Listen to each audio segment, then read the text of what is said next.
Good morning, guys. Matthew with Be Different, and today is Wednesday. And funny thing that happened yesterday is that my wife asked me when's the last time I did a video, and I said I don't even remember. And I don't know if it's been so busy in my head that I just haven't thought about doing it. But yesterday, I kind of got a unction from God about different people. Were on Sunday. One guy told me that I was doing safety with that, oh, we need to be different. We need to, and he was kept using be different. And I'm like, okay, God, I get it. Yeah, I need to step up my game and continue to study the Word and draw closer to you. And then I think Monday, the devotions were about being different and renewing your mind and stuff like that, about kind of what our mission statement is. And I was like, okay, all right, Lord, I get it. And then yesterday, the same thing happened. And so finally, I'm listening, not only to my wife, but to God. So, anyhow, today, I've covered this before, but I think it's good that we just kind of remember it. And it starts with Philippians 4, and it's verse 6. It says, don't be anxious about things. Instead, pray. Pray about everything. He longs to hear your requests, so talk to God about your needs and be thankful for what has come. And know that the peace of God, a peace that is beyond any and all of human understanding, will stand watch over your hearts and minds in Jesus, the Anointed One. Finally, brothers and sisters, fill your minds with beauty and truth. Meditate on whatever is honorable, whatever is right, whatever is pure, whatever is lovely, whatever is good, whatever is virtuous and praiseworthy. Keep to the script. Whatever you learned and received and heard and saw in me, do it, and the God of peace will walk with you. And to coincide with that verse, is Psalm 91, where he's talking about his guardian angels, and he can send help messengers and helpers to protect us. And it says, he will command his heavenly messengers to guard you, to keep you safe in every way. They will hold you in their hands so that you will not crash or fall or even graze your foot on a stone.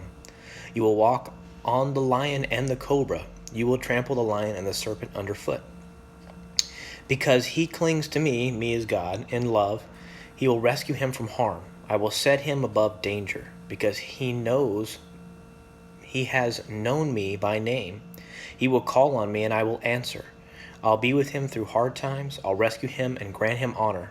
I'll reward him with many good years on this earth and let him witness my salvation.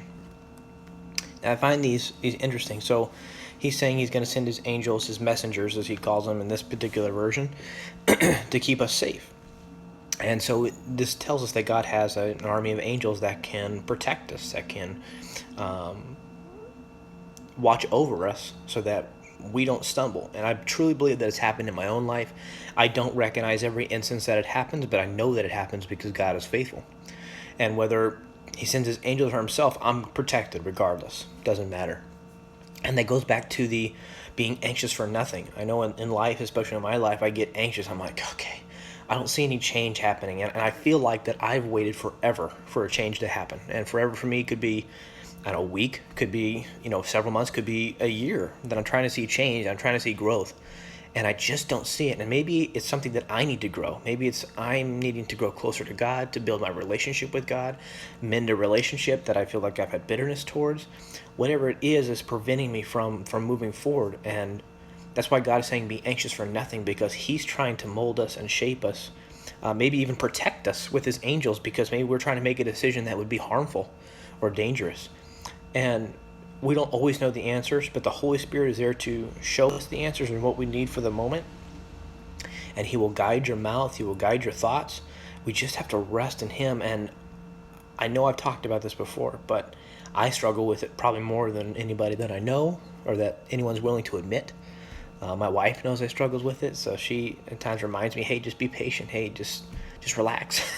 Because I can be kind of intense when I'm waiting for something to come along and I don't see anything changing. So I encourage you guys today to be anxious for nothing and pray about everything, and God will protect you. He'll provide for you. He'll see to that you have everything you need. Be different today, guys. Show the world that you can make a positive change.